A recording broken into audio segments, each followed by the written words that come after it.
అస్సలాము అలైకుం. మీ అందరికీ ఈదుల్ అదా ముబారక్. ఈద్కి నమాజ్ ఎలా చేయాలి అంటే, ముందుగా నమాజుకు నిలబడి ఇన్ని వజ్జహతు చెప్పిన తరువాత నియత్ మై 2 रकात वाजिब ईदुल अदा की ज़ायदा 6 तकबीरों के साथ पढ़ती हूँ। मैं वास्ते अल्लाह के मुतरह काबे शरीफ के అంటూ అల్లాహు అక్బర్ అని చేతులు పైకెత్తి ఆ తరువాత సనా చదివాక, సనా అంటే సుబ్హానకల్లాహుమ్మ వబిహమ్దికా, ఇది చదివిన తరువాత చేతులను చెవులు దాకా ఎత్తి అల్లాహు అక్బర్ అంటూ చేతులను వదిలిపెట్టాలి. మళ్ళీ ఇంకోసారి ఇదే విధంగా అల్లాహు అక్బర్ తక్బీర్ చేయాలి. ఇలా 2 సార్లు అయ్యాక మళ్ళీ 3వసారి అల్లాహు అక్బర్ అని చెప్పి ఈసారి చేతులు వదిలేయకుండా ఖియాం చేయాలి.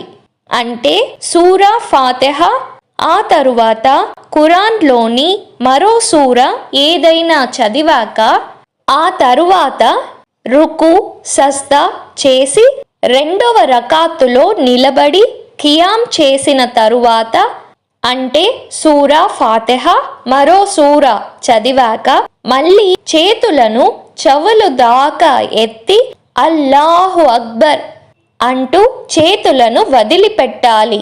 మళ్ళీ ఇంకోసారి ఇలానే అల్లాహు అక్బర్ అంటూ చేతులను వదలాలి. 3వసారి కూడా అల్లాహు అక్బర్ అంటూ చేతులు వదిలిపెట్టి మామూలుగా అల్లాహు అక్బర్ అని రుకు సజ్దా, ఆ తరువాత రోజూ చేసే 2 రకాతుల నమాజులానే అత్తహియాతును పూర్తిగా చదివి సలాం చేసుకొని ఆ తరువాత మీ దువాలను ఆ అల్లాహ్ సుబ్హాన వతాలాకు విన్నవించుకోండి.